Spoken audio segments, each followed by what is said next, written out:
Assalamu alaikum wa rahmatullahi wa barakatuh. Bismillah, walhamdulillah, wassalatu wassalam ala rasulillah wa ba'd. Welcome back to our series, Learning How to Read the Arabic Language. Before we begin today's lesson, again a reminder, if you are not familiar with any of the letters that we have learned in the past videos, stop now, go back, learn them. When you know them and are comfortable with them, you know how to recognize them and pronounce them correctly, then join us in this lesson. Lesson number 5, we're going to learn 4 new letters. They are the letters Ta, Va, Ain, and Ghain. Let's begin with the letter Ta. Going to pronounce it first. Ta. Ta. One more time. Ta. Very good. To begin, the letter Ta is one of the bold letters. That gives us 4 bold letters now that we have learned. 5 if you include Ra, but remember Ra is sometimes bold and sometimes light. The letter Ta also has no air in it. So don't say Ta. That's an incorrect pronunciation. So when you look at the letter Ta, you immediately notice that it has some similarities to what? Sad, one of the letters we learned in the last video. Sad has the same body except with the addition of that little curve at the end. So you're going to make your Ta with a similar body, but the addition of this line, which looks just like an alif. All right? Now, the location of the Ta. The location of the Ta requires you to use the tip of your tongue. Where have we heard that before? Where did we use the tip of our tongue? Who can remember? Letters Ta and the letter Dal. All right? So the tip of your tongue will extend to where the inside of your front teeth and gums connect. All right? And when you do that, make sure that your Ta is bold. The back of your tongue has to rise. That will eliminate the sound of it becoming like a Dal. Right? Since Dal, Ta, and Ta all come from these locations, it's possible that you may mispronounce Ta as a Ta or a Dal. To avoid that, make sure that the Ta is bold with air, because Ta has air and it's light. Dal has no air, but it's light. So that's how you're going to differentiate between the Ta and the Dal and the Ta when they all come from the same location. To recognize this letter, pretty simple, straightforward. At the beginning of the word, Ta appears as it is. In the middle, has the extension for the letter that it connects before and after. And at the end, just the extension. And notice that Ta has no dot. If that's clear, we'll move to the next letter in today's lesson, which is Dha. Want to pronounce it? Dha. Dha. Dha. Very good. Let's talk about Dha for a moment now. The letter Dha is also bold, just like Ta. So the back of your tongue rises. It too has no air. And you can see, just like I told you with Ta, the way that it's written is it has the body of a Sad and Dad, with the exception of the addition of this alif that's connected to it. And Dha is going to be different from Ta with the dot. That's how you'll differentiate between the Dha and the Ta. Where is this letter pronounced from? This letter also requires you to use the tip of your tongue. And the tip of the tongue is going to extend to the bottom of the front 2 teeth. Where have we heard that before? We learned that when we learned about the letter Tha and the letter Dhal. So now we also have 3 letters here that come from the same location. Today's letter, Dha, Tha, and Dhal. Dhal, right? So the same thing I told you about Ta and differentiating between it and the rest of the letters that come from the same location, It's the same thing that I'm going to tell you here. The letter Dal is light and it has no air. So it has the closest sound to Dha. So how do we make Dal and Dha different? By making the Dha bold. Making the Dha bold. How do we differentiate between the Dha and the Tha? There's two ways. Tha is going to be light and Tha has air.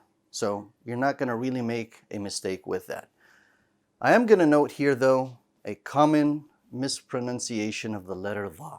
And that is, sometimes it's pronounced mistakenly as a Za.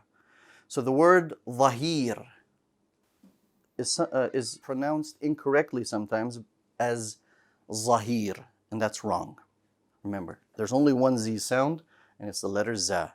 This one, this letter that we're learning today, Dha, if you're pronouncing it as a Z sound, it means you're not extending the tip of your tongue to touch the bottom of the front two teeth. To eliminate that, make sure you're pronouncing it from the correct location. Okay, recognizing the letter Dha, pretty straightforward. At the beginning, it appears as it is written individually.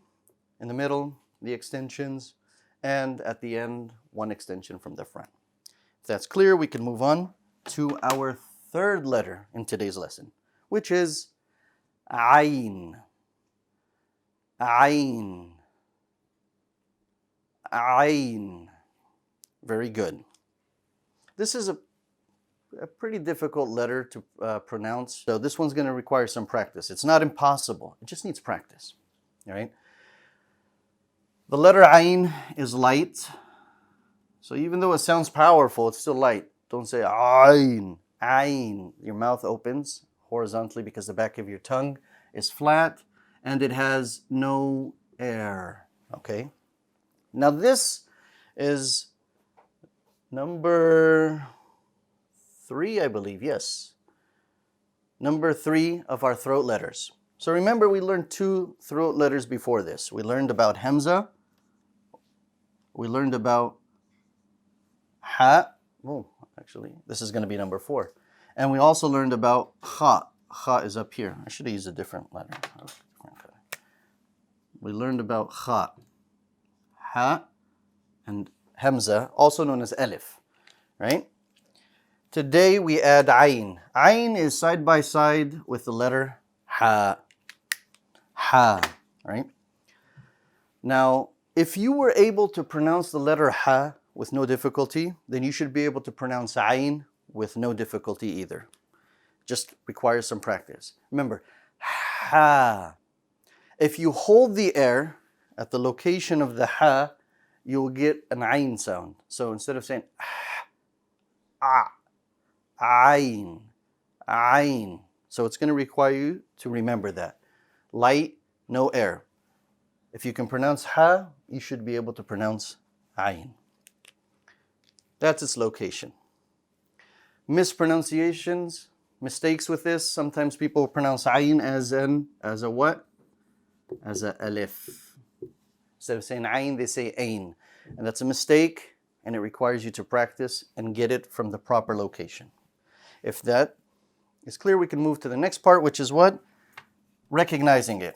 This is a little different because Ayn at the beginning, we're just going to take the top part. Just the top. So when it's connected in a word, you just take the top part and connect it to the letter after. When it's in the middle, that's where it may be unrecognizable to some, but now that you know, you write it somewhat like a curve, and it's usually colored in. Connect it before and after. At the end, it keeps this what? This shape.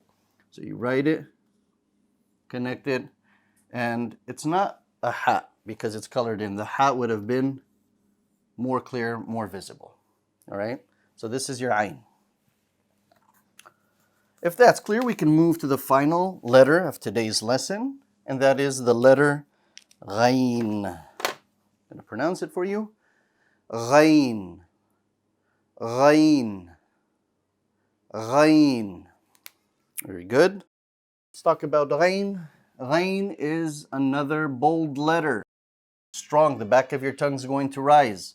And it has no air. No air to your ghain. Mispronunciations, because it's a throat letter, and if you don't have this letter in your language, you're going to try to associate it with a letter that you already know. And it's most commonly associated with GH, Ghain, right? People pronounce it with a GH sound, and that's wrong and incorrect. So to help you pronounce it the correct way, you want to know its location, which is right besides the kha. So ghain is here, right? Next to the kha. So if you go back to this middle chart, it's going to be side by side with the kha. That's good, because if you can pronounce kha with ease, kha, hold the air, and the letter ghain should be pronounced. Gha. I hold the air. Kha. You want to kind of feel it and get a sense where it is, and then pronounce it. Ghain. So I'm using the kha to help me pronounce the ghain, just as I use the ayn, the ha, to help me pronounce the ayn. That's clear. We can move on to recognizing it. We have ghain at the beginning, similar to what? The ayn. We just took the top part. With what? The exception of it having a dot, so that we can tell the difference between a ghain and an ayn. In the middle, exactly like the ayn, except with a dot. At the end, exactly like the ayn, but with a dot. These are today's 4 letters. They are ta, va, ayn, and ghain. So review them, study them, write them, and we'll see you in the next lesson. Jazakumullah khair. Wassalamu alaikum wa rahmatullahi wa barakatuh.